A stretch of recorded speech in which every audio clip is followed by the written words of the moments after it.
Anak-anak, hari ini kita akan belajar bahasa Indonesia tentang menganalisis informasi teks non-fiksi. Selamat belajar!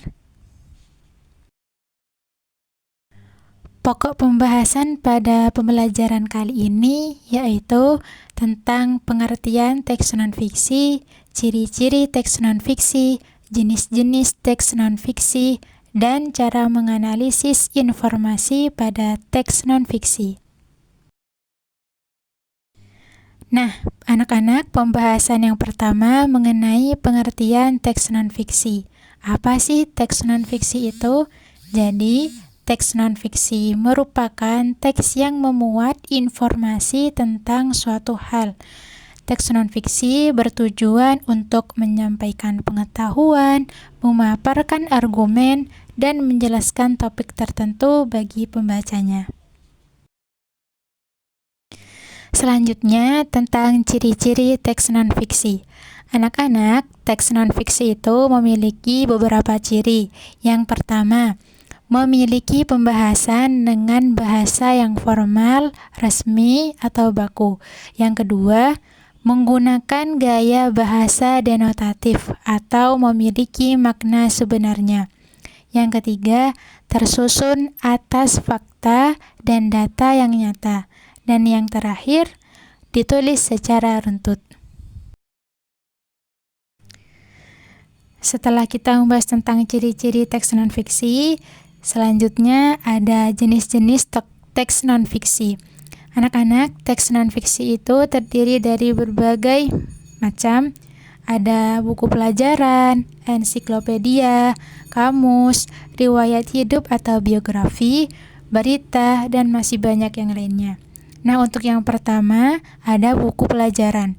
Buku pelajaran adalah buku yang berisi kumpulan materi dalam cabang ilmu tertentu yang disajikan secara sistematis. Kemudian jenis yang kedua ada ensiklopedia. Ensiklopedia itu berisi tentang penjelasan yang menyimpan informasi secara komprehensif dan cepat dipahami serta dimengenai oleh pembacanya. Nah, biasanya dalam buku ensiklopedia itu terdapat gambar-gambar pendukung. Yang ketiga ada kamus. Kamus merupakan buku acuan yang membantu kita menemukan berbagai kata beserta penjelasannya, cara pelafalannya, ejaan, bahkan contoh penggunaan dalam kalimat. Yang keempat, jenis teks non-fiksi ada biografi atau riwayat hidup. Apa sih biografi itu? Biografi adalah sebuah buku yang di dalamnya berisi tulisan tentang riwayat kehidupan seseorang yang dianggap penting dalam sejarah. Nah, di sini salah satu contoh biografi, Ibu berikan contoh biografi dari Kartini.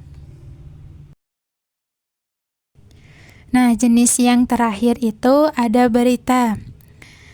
Berita pasti kalian sering jumpai dari koran ataupun dari televisi. Jadi, dalam berita itu berisi tentang suatu peristiwa atau informasi mengenai suatu hal yang sedang atau telah terjadi.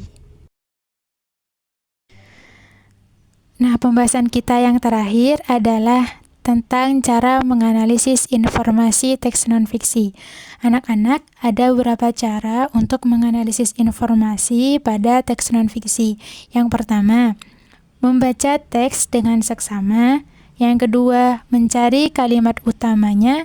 Yang ketiga, menentukan ide pokoknya. Dan yang keempat, memanfaatkan kata tanya apa, kapan, siapa, di mana, mengapa, dan bagaimana.